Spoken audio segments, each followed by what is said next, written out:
Okay, Chapter 11, Monopoly. It's not just a game anymore, it's actually the opposite extreme of perfect competition. Fortunately, it's a lot more applicable to what we're experiencing in the real world. So let's get into it. So, what is a monopoly? A monopoly, as our review from Econ 130 would be, is that a monopoly exists when it is the only seller of the product. And um, it would be well, technically speaking, that's really all there is. For some reason, the Paraloft that the author has also added, for which there is no close substitute. It doesn't really. I mean, technically speaking, I'm a monopoly seller of Scheiding teaching economics. Uh, my colleagues are obviously pretty close substitutes to it, but technically speaking, I do have the monopoly. Whether you'd actually want that or not is a different issue. Um, so I would suggest you go with my definition of just only supplier of a good and leave it right at that. But just be aware the author seems to be taking a stricter view of adding an additional clause saying for which there's no close substitute. Now, a monopoly, by its definition, then can set the price. It is not a price taker, instead, it is a price maker.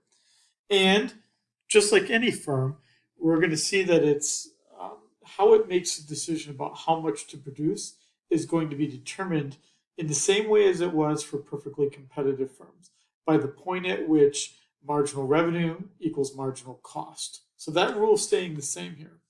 Um, and we're going to go through that same process of setting marginal revenue equal to marginal cost to find the quantity. But the difference now, just to not make this a murder mystery, the difference is that price is no longer going to equal the marginal revenue. And we'll talk about why that's the case. So, a lot of the same things as we discussed earlier. The revenue for the firm then is simply its price times its quantity. Right, so revenue is just equal to price times quantity. So nothing is different there, which would then mean that the marginal revenue is my change in total revenue over my change in quantity. But I'm going to add this already here, but marginal revenue no longer equals the price. Let me say something more about that. We're going to talk about it more in the slide, but I'd rather just talk about it here in slide 4 early on so that we're all pretty clear about this. As a reminder, when we went back to the perfectly competitive firm, the marginal sorry, the marginal revenue was equal to the price. Because when the perfectly competitive firm wanted to sell more, it simply produced more. And when it produced more, its revenue, its additional revenue, was exactly the price. But when you're a monopoly, certainly by selling more, your revenue will go up. But your revenue will no longer go up by the price. And the reason why is because go back to one of your earliest things you learned in microeconomics, or just in economics in general, is that quantity demanded increases only when the price falls. But the price now needs to fall for everyone. So, what that means is that your earlier customers who used to be paying more, because I wanted to sell more, now I have to lower the price to every customer, which now means that my marginal revenue is going up because I'm selling one more unit, but my marginal revenue is also falling because now these earlier customers are getting to pay less. So, in fact, what we're going to see is that the marginal revenue is not only not equal to price, but that the marginal revenue is actually less than the price. And we'll see that more here. I just already said all this. This is it saying it in words. Yeah, you might think that I'm a bad lecturer here because I basically gave away the punchline here, but we're all different learners as well. Some of you learned a great deal by me just saying what I just said. Some of you are going to learn what I just said better by being able to read it here. Let's just read it here. The marginal revenue of a monopoly differs from a competitive firm because the monopoly faces the entire downward sloping demand curve. And that's a useful rendition, different rendition. So remember this, the perfectly competitive firm. Yeah. Well, it's supposed to be a straight line. You get what I'm saying here. It's supposed to be a straight line here. Oh, God, it's horrible looking. Let's just fix it.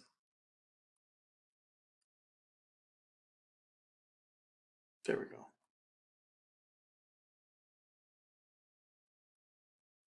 For the perfectly competitive firm, things look like this, where that price was determined by a market that looked like that. That was determining the price. See the issue? Now, for the monopolistic firm,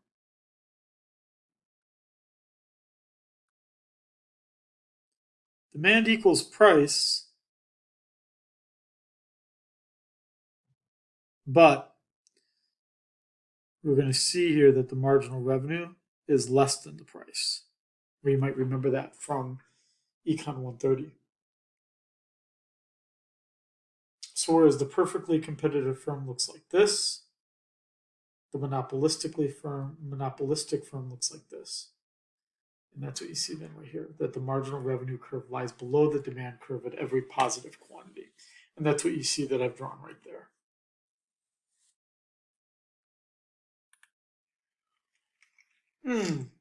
And look at that. See, I don't actually preview the slide, so I guess you could say I think like an economist because the author of the textbook basically writes it much nicer than I did. Yeah, this is a much better way of looking at it. Remember what I said back on slide 4 is that marginal revenue for the monopolistic firm, when I sell more, the marginal revenue goes up because I'm selling more stuff, but it also goes down because earlier customers now get to pay less. And this is what you can see right here. Area B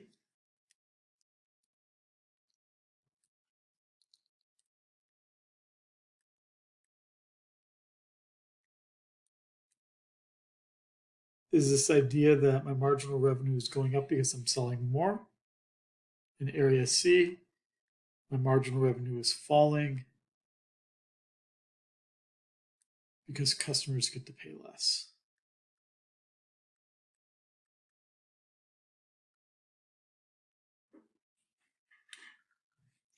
Whereas for the perfectly competitive firm, all that we had here was that my revenue is going up because I'm selling more.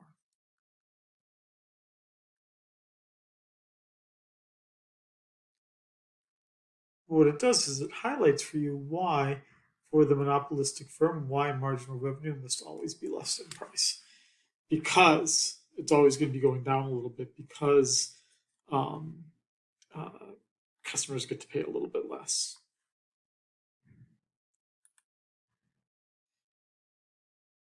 So one of the things we would need to then do is we would need to derive the marginal revenue curve.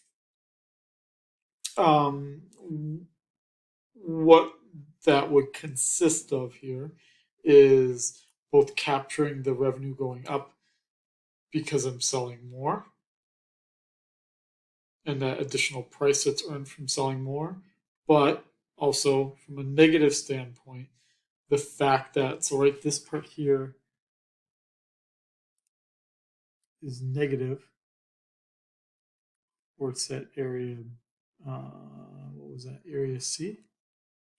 Sorry, what was that? Yeah, area C.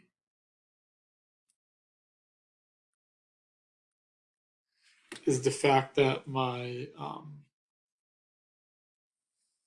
I'm going to earn a little bit less. So I'm going to lose that amount on the units that are sold at now this lower price. Or, seen another way, we're going to have a revenue function, and essentially, again, using methods of calculus, we can solve for the first derivative to find that amount. Okay, so what we see here for this demand curve for the monopolistic firm. So now you notice here that the blue line, which represents our monopolistic firm, that the curve goes from being elastic to inelastic, just like any normal demand curve. But the marginal revenue is not only steeper than the demand curve, but it's actually twice as steep as the demand curve. And that's also always the case for the what is called the single price monopolist. For the single price monopolist, the demand curve, the marginal revenue curve is twice as steep. And so we can see that the marginal revenue curve, it's the x-intercept of the marginal revenue curve, where it crosses the x-axis, is exactly the halfway point for the demand curve. What does that mean for us? Well, for us, what that means is that monopolistic firms do not sell in the inelastic region of the demand curve. They sell inelastic goods, but they're not going to sell in the inelastic region of a demand curve.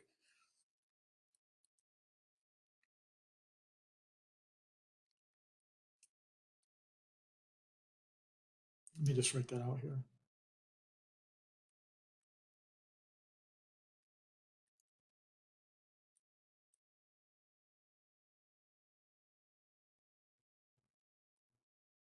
So single price monopolists only sell in the elastic region of the demand curve.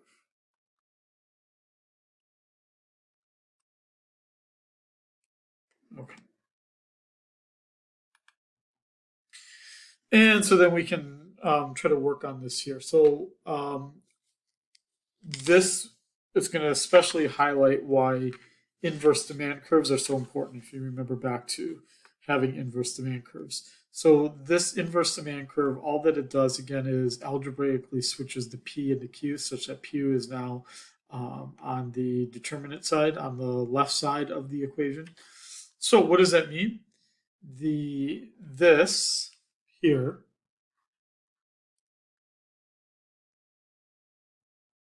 is my inverse demand.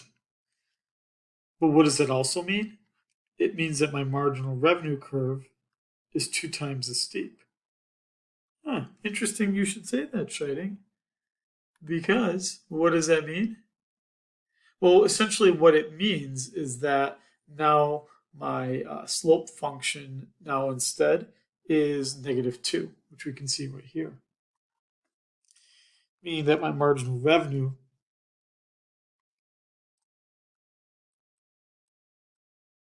is 24 minus 2q. To be honest, I'm not sure why Perloff wants to make this more complicated than it needs to be. It doesn't need to be that complicated with the steps 1, 2, and 3. All that you need to do is just multiply the slope term by make it twice as steep. So whereas this was -1, now it's -2. It's not that, it really is not that difficult. What we also then see here, and you can see this kind of reference to it again, is that it becomes important to talk about the marginal revenue again in terms of the elasticity. What we can also see too then is that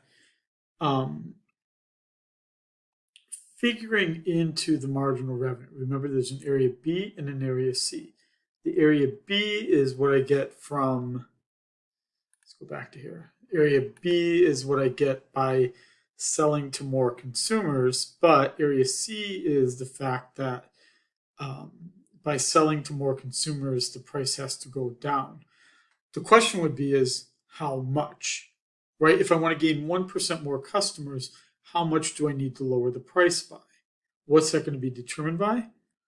It's going to be determined by the big old E word, elasticity. So what we can see here is that we need to, in the setup of the equation, marginal revenue is going to be, area C is going to be determined by the magnitude of the elasticity. And one of the conclusions we can reach about that is that the marginal revenue is obviously then going to be closer to the price as the demand becomes more elastic, and as it becomes more inelastic, marginal revenue is drawn further from the price. And we can kind of see that here in this picture here, right? Is that the difference between as the elasticity is getting larger and larger because it's going from negative infinity to -1, is that the difference is becoming larger and larger.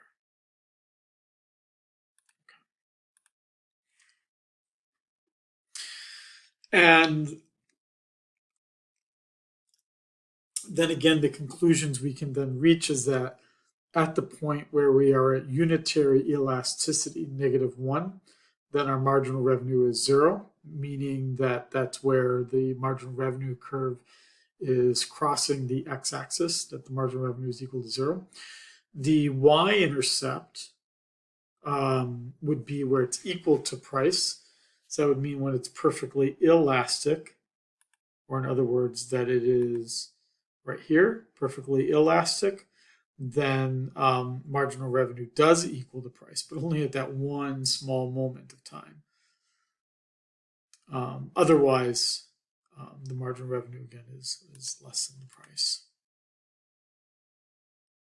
Okay, and so we can kind of then, if we go off of that equation that we set up for the inverse demand curve, 24 minus Q, then the we could kind of set up, I'm not sure why the author feels a need to set this up as a table. I'm not sure if that's really necessary or that you're getting a great deal from this, but it does sort of highlight, I guess, the fact that the marginal revenue is falling as the elasticity is becoming a smaller and smaller negative number.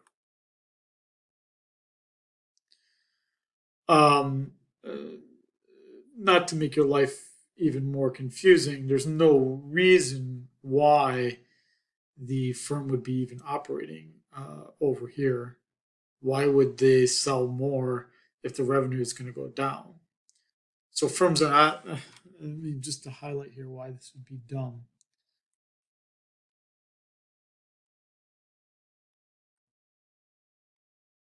Firms don't sell where the marginal revenue would be negative.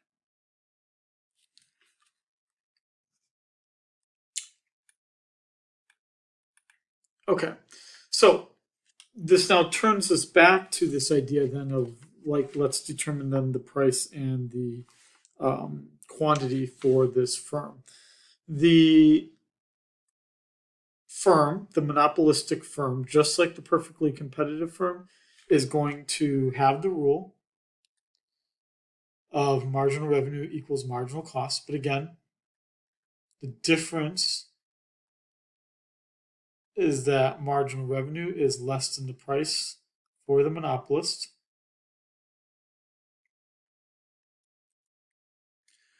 And so because of that, monopolists do have a challenge. It's not all sweet and beautiful to be a monopolist. It's not. The monopolist faces a business decision of, are they going to charge a really high price with very low quantities, like you would with like a luxury deal, like a Tiffany's or maybe even like in old school days, like an Apple computer, versus selling a great deal and offering a lower price. So selling a higher quantity with a lower price. That trade-off is in some sense a marketing decision, and in some sense it's going to be reflect the general business conditions.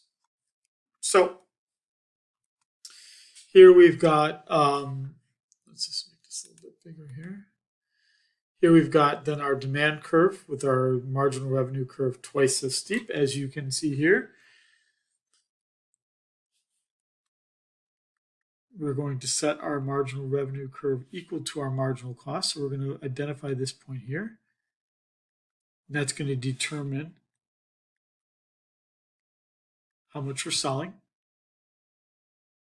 Then we go up to the demand curve to find the price.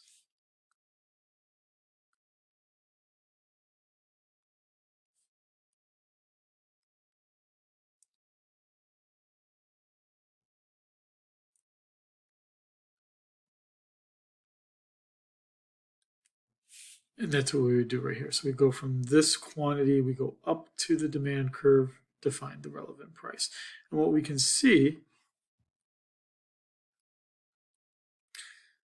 unsurprisingly, is that what we have found is that profit maximizing quantity.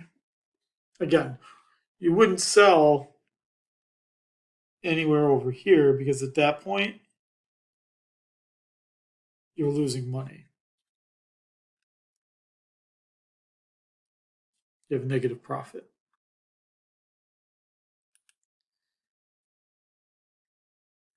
So what we generally see here is that profit maximizing point is going to be on the elastic portion of the demand curve, or the essentially the upper half of the demand curve.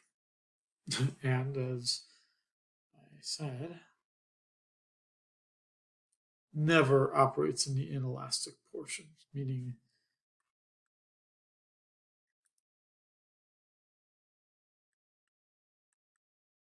never operates in the lower half as a single price monopolist.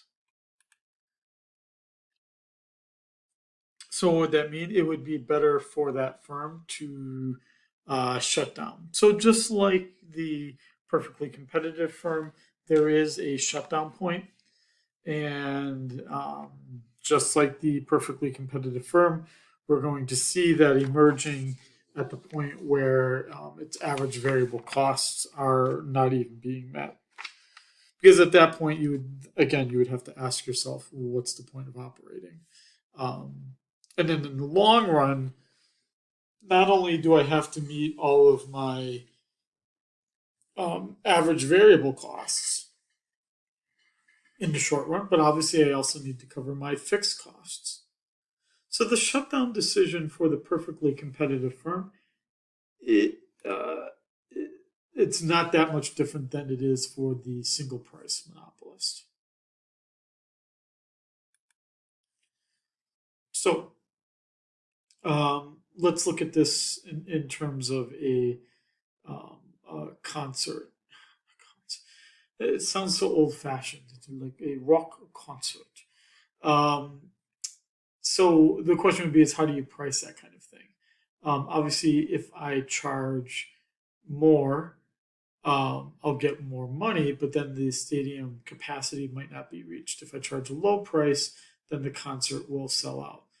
Complicating this even further would be that idea that people can resell their tickets to others, and so the stadium, as well as the the people that are putting on the concert, they want to capture the income for themselves. They don't want to just hand the money over to resellers of tickets. So it's also it further complicates what we're trying to talk about here.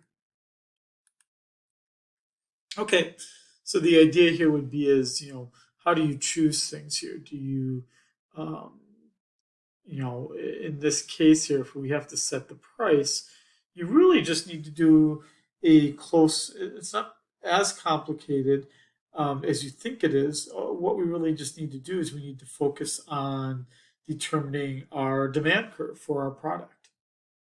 And the marginal cost, as you see here, isn't changing initially because the marginal cost stays the same until the stadium is filled. Once the stadium is filled, the marginal cost is infinite because um, there's nowhere to put them. There's nowhere to put that person. So if we just set MR equal to MC, we would be down at Q1.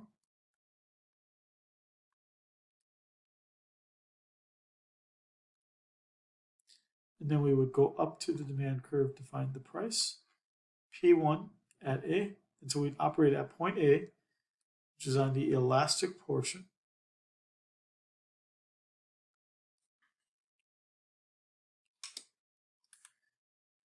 And if we set up that cost curve, let's say that the costs are Q squared plus 12. Obviously, that Q squared, that's our variable cost function, part component of the cost function. And that 12, since it does not change with quantity, that would be the fixed cost component. That would then mean that the marginal cost is the first order partial derivative of that cost function. So that'd mean putting the 2 out in front, right? And that's how they got the 2q using the power rule here. Right? So 2 goes out in front. So it'd be 2q, 2 minus 1, which is essentially just 2q. So that's how they got that there. Now, what am I going to set that equal to? I'm going to set that equal to my marginal revenue.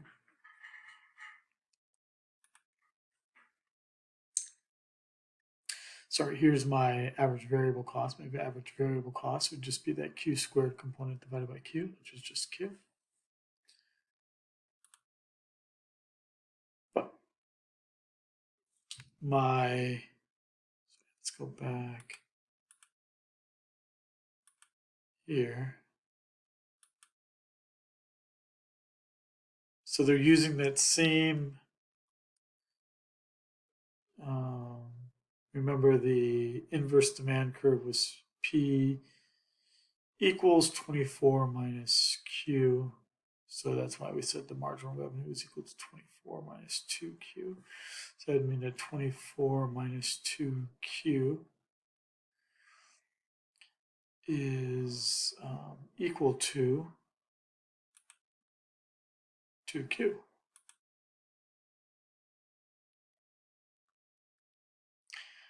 (24) equals 4Q. Q equals 6. Now we substitute it in to the inverse demand function. So we have the 24 minus Q. And so now we know what the price is. So now we know what the profit maximizing price and quantity is.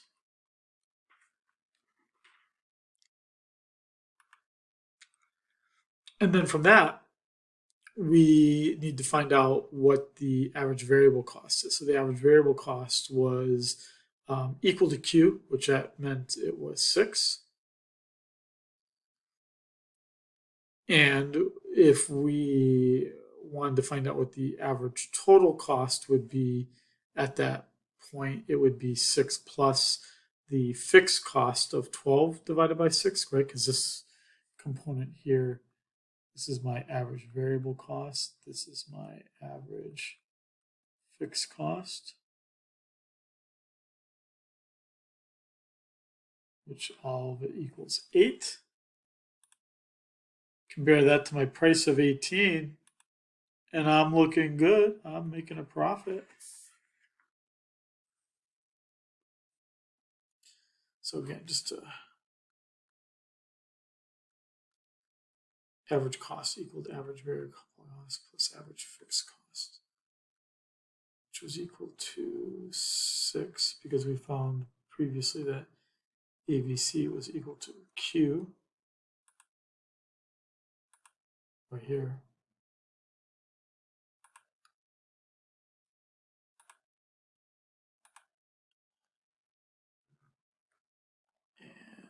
And we're going to take the 12, which is our fixed cost, and we're going to divide it by Q, which is 6. So 12 divided by 6 is 2, which is how they got the 8.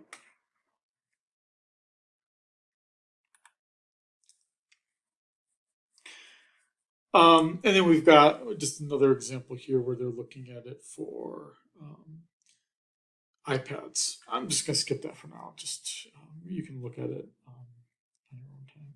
But again, this would just be a nice looking picture, at least, of what a monopolist like Apple kind of looks like here. Is that you've got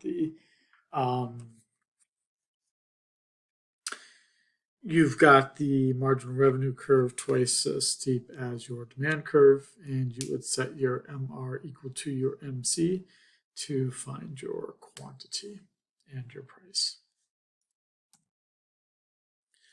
So the monopolist, the single price monopolist, doesn't have a supply curve. If you remember, the supply curve for the perfectly competitive firm was the marginal cost curve above the average cost in the long run and above the average variable cost in the short run. Instead, here for the monopoly, we don't have that supply curve. And the reason why is because we don't have no clear relationship between prices and quantities supplied, just because quantity supplied changes based on what the overall price level is. And we can see that as the demand curve is shifting. You can kind of see that here. Look how complicated this starts to get here, right? That what happens here is that there are now multiple prices, P1 and P2, associated with the same quantity. So as the demand curve changes in its various ways, there would be no one-to-one relationship between price and quantity, which then makes the supply curve, you're unable to state what the consistent supply curve would be. A reason for that would be is that we need to then also talk about what is the power of the firm. Remember, these perfectly these single price monopolistic firms are price makers. They make the price. The price that they make is obviously going to be one where they want to earn a profit. And without taking into account fixed costs, that profit would be some relationship of how much more am I charging than my marginal cost. So another way to read this would be, or another way to say this would be, is that market power is a reflection of my ability as a firm to charge a price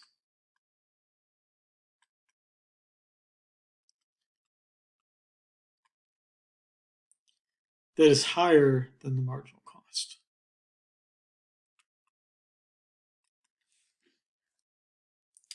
And what determines that ability? Well, it's the inverse of my elasticity, which is what we see right here. The degree to which price is greater than marginal cost is 1 over 1 plus 1 over the elasticity of demand. Leading to this very important conclusion. This is now on slide 30 for chapter 11.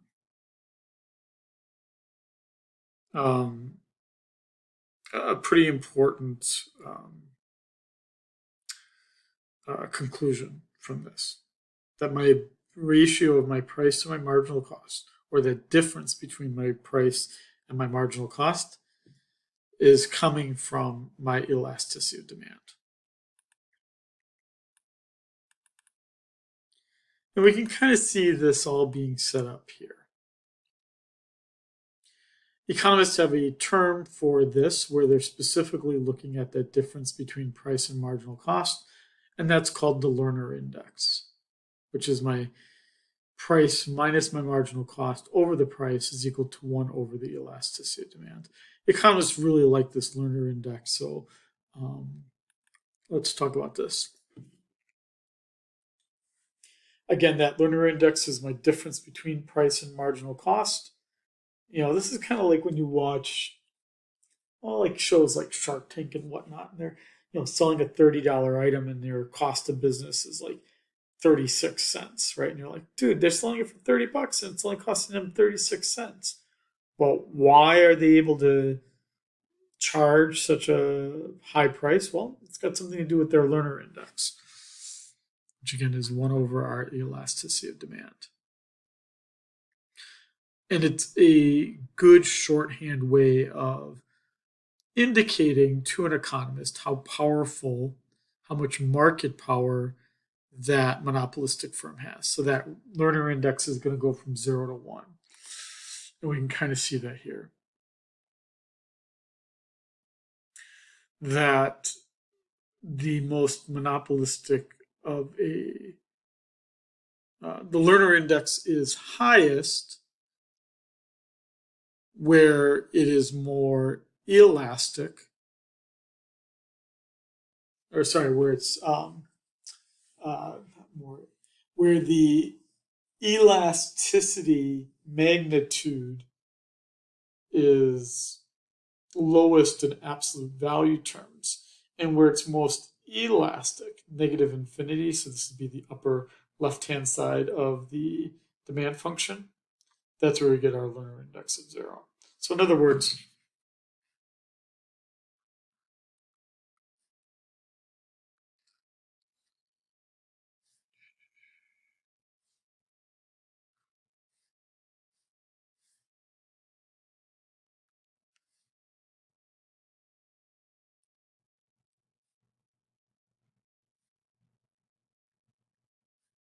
set my MR equal to my MC, go up to here. This would be where my Lerner index is 0. And this halfway point, that would be where my Lerner index is 1. So for Lerner index, if we're talking about being able to charge more money, a lower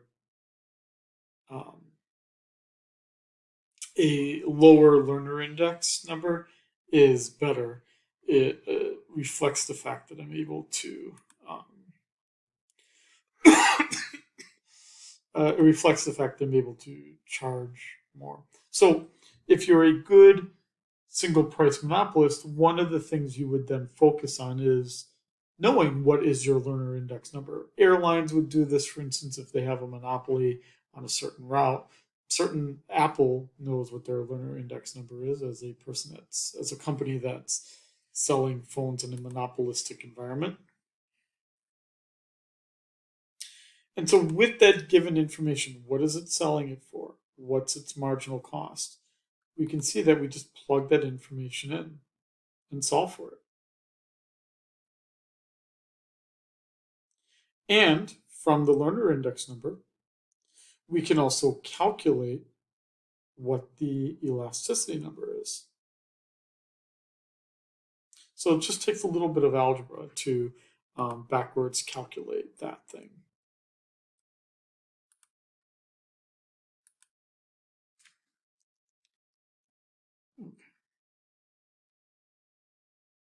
Sorry about that. I had to pause it here, but my daughter is also in my office at the same time. So if you hear her making noise, it is her, and I will try to keep her noises to a minimum. She has promised me that she will be quiet, but I don't think a promise from a 3-year-old is that reliable. Okay, so let's get back to where we are. So for the single price monopolist, the thing that makes it good to be a monopolist is that you're able to charge that markup, that ability, that price that's higher than your marginal cost.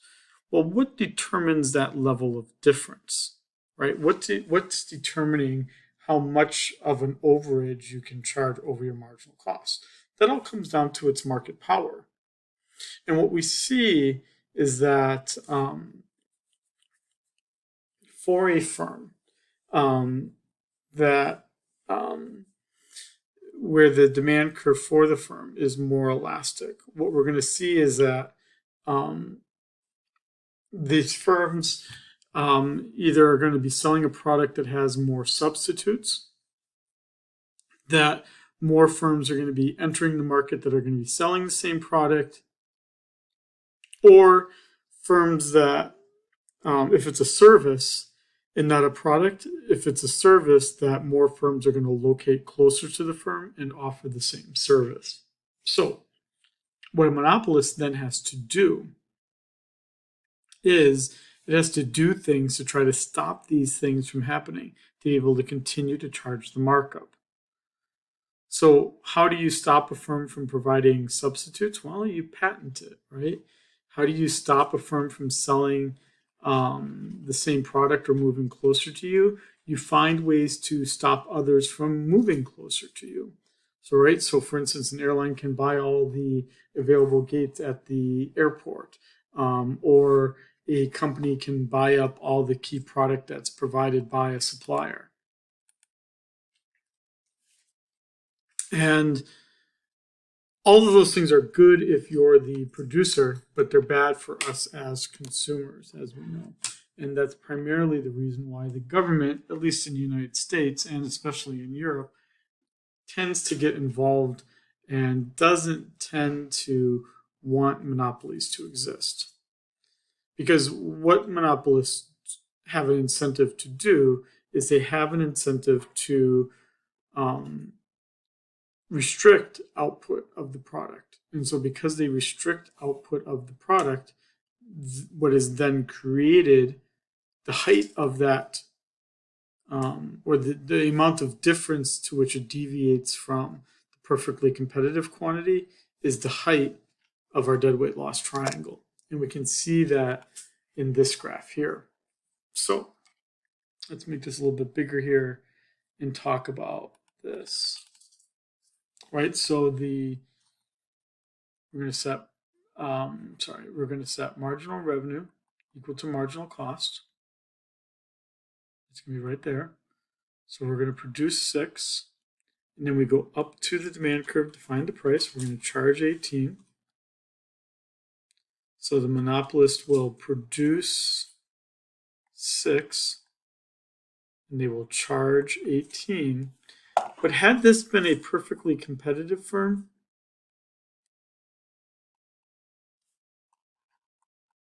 if it had been perfectly competitive, then the demand curve would have also equaled the marginal revenue, which then would have meant that the quantity would have been, I'm just going to go with this horrible color here, that the quantity would have been 8 and that the price would have been 16, which kind of gets us our general conclusion that monopolists produce less and that they charge more. And look at this, the difference between 6 and 8 is the height of that triangle. That triangle is my deadweight loss. Consumers are clearly losing out from having this monopolist. They're losing area B and losing half of that deadweight loss. Producers are benefiting. Producers are capturing B. And they're obviously losing a small part of the deadweight loss, area E. But it's not too bad because the monopolist in the end is going to end up with more surplus. And again, consumers do lose out, definitely. And society does lose out with its deadweight loss right here.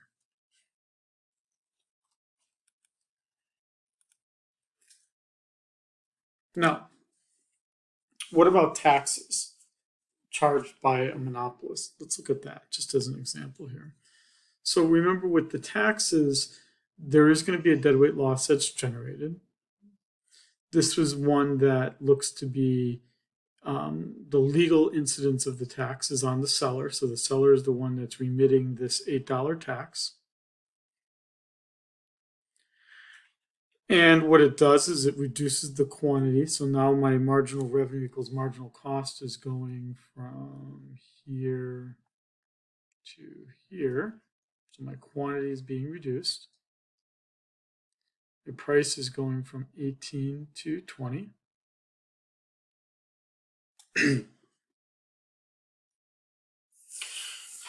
But interestingly, what we can see is we can see the deadweight loss that comes from having a monopoly. But also, what we can see is that the deadweight loss is also going to go up even a little bit more. So now the deadweight loss is going to increase from just area F, which is what it was right here, to now this larger triangle here of CEF.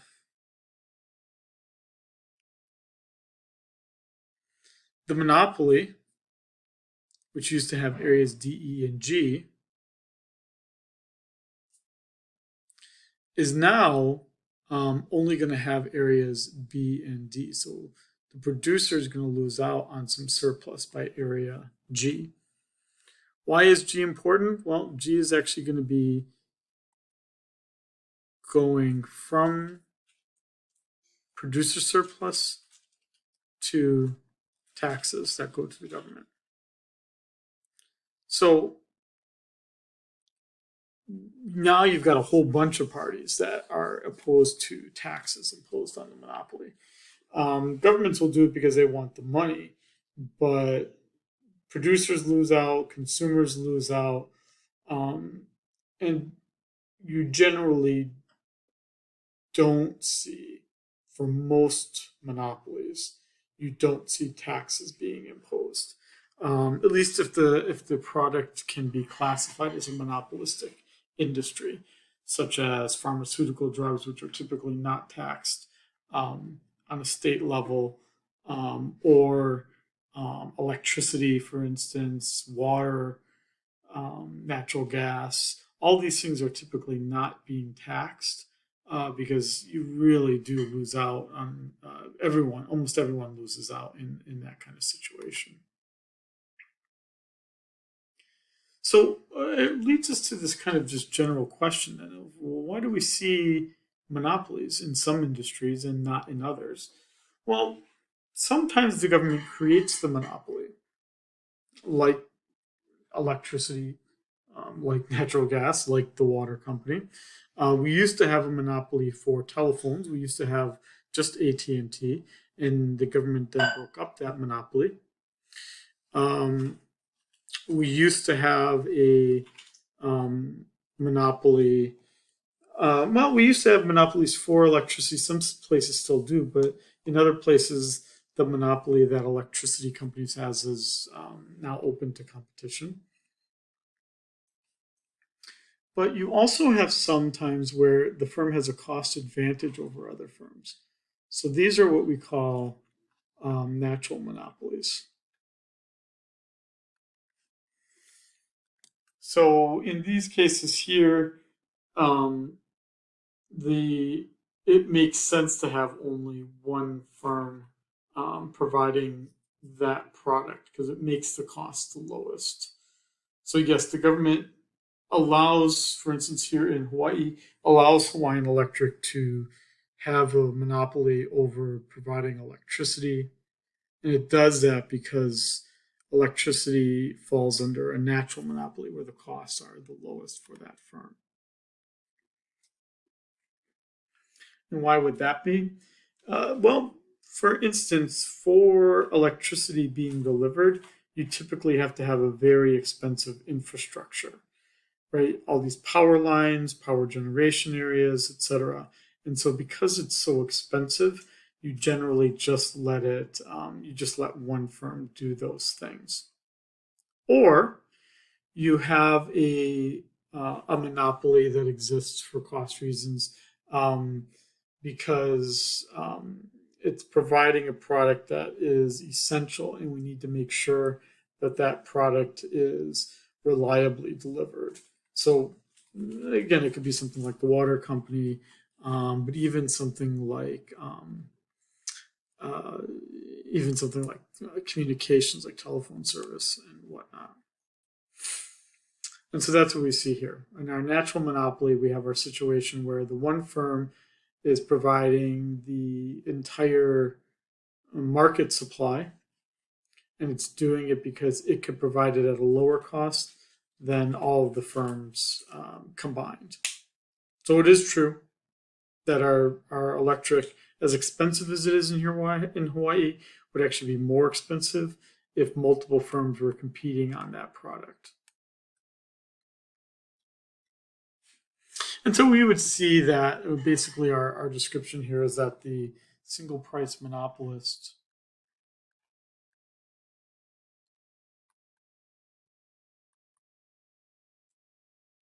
has costs that are less than all the firms combined. Where do you typically see that? You typically see that in an industry which has a very, very, very long average cost curve, where the lowest point ends up being around the point where our total electric needs are. So then it makes sense to just have one firm providing it, because if you were to have multiple firms, these multiple firms would all have costs that are much higher. If you can get just one firm to provide all of it, you're at the lower portion of the cost curve. Parallel, you and I think alike. And so that you can kind of see right here is that the costs are lower. Okay. We'll talk about these problems here in a little bit, so I'm just going to skip over right now. Then we get to this idea of the barriers to entry.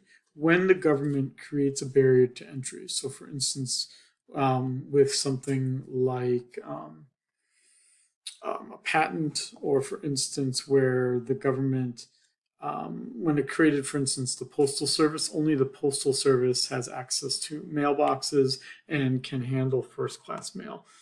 We do have FedEx and UPS, but they don't deliver first class mail. And so the government then is interfering and creating that monopoly.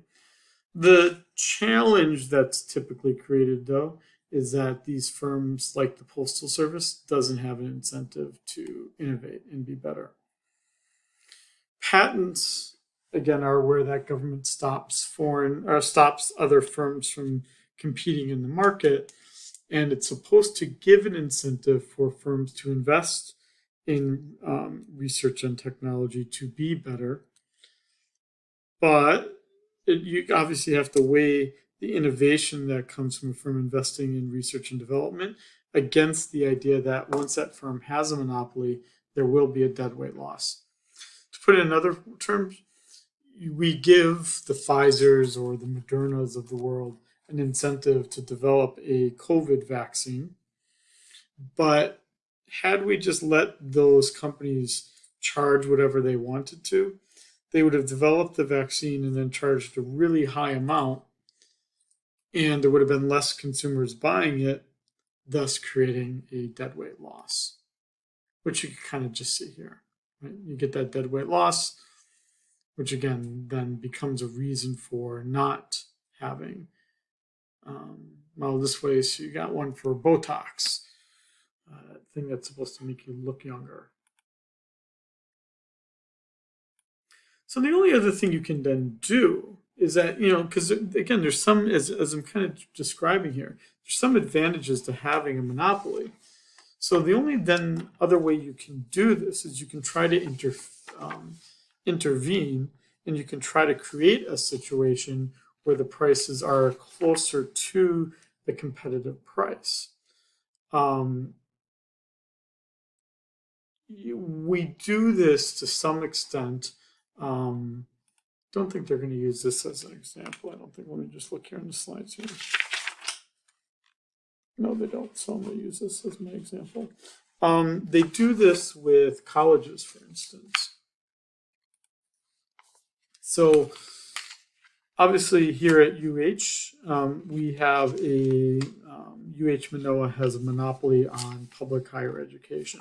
We don't have any competitors, right? There's other UH schools, but we're the only University of Hawaii. Now, if we could charge whatever we wanted to as a single price monopolist, the price would be really high and we'd start restricting output, which you don't want to have happen because you want everyone to have access to education. So instead, what we do is we allow multiple prices to be charged. And so we start to create a situation where we have some degree of price discrimination. Sorry, let me pause it right here. About that. But yeah, that pricing, that degrees of price discrimination, you'll see that that's our chapter 12, our next chapter here, where we talk about how governments can allow a monopoly to exist, but by controlling the pricing somewhat, can reduce the level of deadweight loss.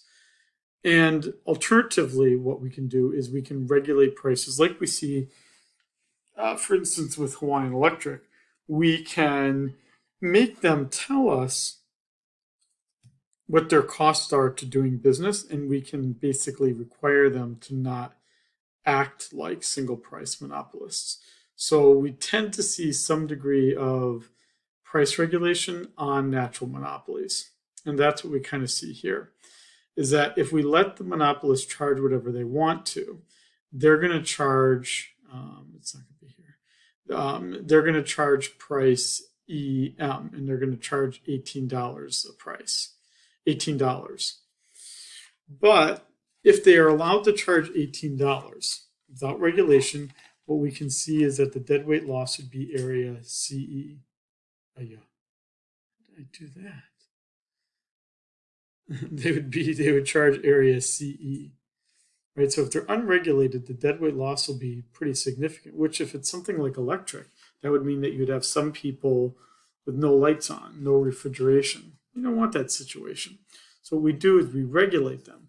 We make them open up their books and tell us kind of what their costs are to doing business. And we get the price to somewhat approximate what it would be, or pretty darn close to what it would be, as if they were perfectly competitive. So we regulate the natural monopoly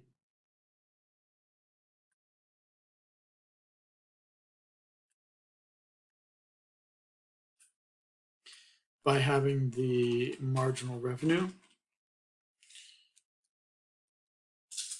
be basically the same as the demand curve, or really darn close to it, such that the deadweight loss is kept to a minimum. Now, it's not entirely easy to do this. For one, the government might not get all the information it needs to from the, for instance, if we just focus on the electric company, from the electric company. Plus, if you look at a situation like we're experiencing in Hawaii right now with Maui and the wildfires, who should bear that cost? Should ratepayers bear that cost, or is that something that the investors should bear? Right, the people who bought the stock for Hawaiian Electric. It's not entirely clear. And that one's a little bit more serious, but I mean, I was involved in a case as an economist where we had to look at an electric company who had renovated their executive bathrooms, and the executive bathroom renovation was like really expensive, not like gold or anything like that, but like really fancy fixtures. And the electric company had tried to pass it on to ratepayers, right? People who were buying electric. And the Public Utility Commission had to intervene and say, no, that's really more of something that the shareholders should pay, not the ratepayers. Additionally, you can't set as much as you want to reduce the deadweight loss and have the price be the marginal revenue curve be close to the demand curve, you can't have it be exactly, because monopolies need to make some money. They need to have some profit exist. And so, generally speaking, natural monopolies are generally allowed to earn about a 7% profit rate. And so you will see some, so the regulation is really just trying to ensure that these firms are earning some sort of guaranteed profit rates so that they stay in business.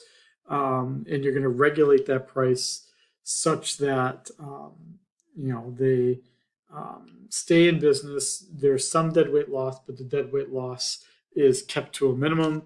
And then you basically set up government programs to cover the cost of electricity or reduce the cost of electricity for those who can't afford it, in an attempt to reduce the deadweight loss even further. Okay, I'm going to skip this solved problem. But here's another example too. You see this with natural gas. We have that here too in Hawaii. We see that with Hawaii Gas. The other way you could do this is you could encourage competition. So we did that with telephone service after we broke up AT&T in 1982, I think, 1981, 1982. We have done this in some states where there's competition for electricity. And these would all be attempts to make the monopolist, encourage that monopolist to reduce their markup and, in essence, reduce the level of the deadweight loss. Okay, we're going to look again at these problems here in a further video here. Finally, and this one becomes pretty important too, we have to sometimes talk about how sometimes monopolies exist because of network effects. So that'd be things like a firm gaining a monopoly, for instance, like something like LinkedIn, right? So if I'm looking for a job or I want to show people what my job skills are, there's pretty much only one service out there that does that, and that's LinkedIn. Or if we want to look at network effects for something like email or fax machines back in the day, would be a fax machine is only useful when other people have fax machines. Email is only useful when other people have email addresses. The internet's only useful when people are making web pages and accessing them. But you have to then set up that network in such a way that you don't give rise to a natural monopoly. And so we face these kinds of things, especially with social media, right? To some extent, Instagram or TikTok or Facebook, those things are only become more valuable to the extent that more people use them. And it creates, as more people use that product, it then creates for us a network externality, which companies then obviously try to take advantage of and try to capture that externality, where it becomes more, right? If I'm looking for future employees, I'm going to go to LinkedIn. And so LinkedIn can then charge something for providing that service. And that would be our network externality. We also have behavioral network externalities. That would be that something is useful to the extent that more people use it. It's kind of like electric cars. That would be one where it's more useful to the extent that we have like more chargers, more of an infrastructure to support electric cars. Well, then electric cars become something that's not as bad to buy. And then we also have the opposite of that, which would be the snob effect, that something becomes valuable to the extent that it's scarcer. So like Tiffany diamond ring or something like that would be something where the value of that monopoly that Tiffany has is higher because fewer people possess it. Okay. I'm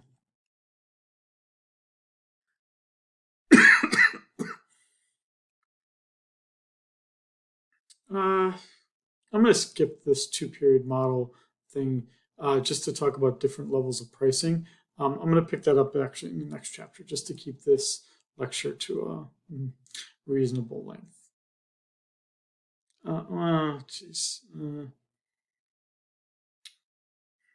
Let me just say something briefly about this. So the one that should be a little bit obvious would be is that sometimes the same company provides both a lower tier and a higher tier of the service. So for instance, you could imagine that the same company provides both the brand drug and that it makes also the generic drug. So even though the marginal cost is the same because it's the same essential drug, you could imagine 2 different demand curves, reflecting one being the name brand product and one being the generic brand, and then 2 relevant marginal revenue curves, which would mean that you basically need to solve this kind of problem twice. We're going to look at some of these problems, especially in the problem set, and I'll walk you through how to do those.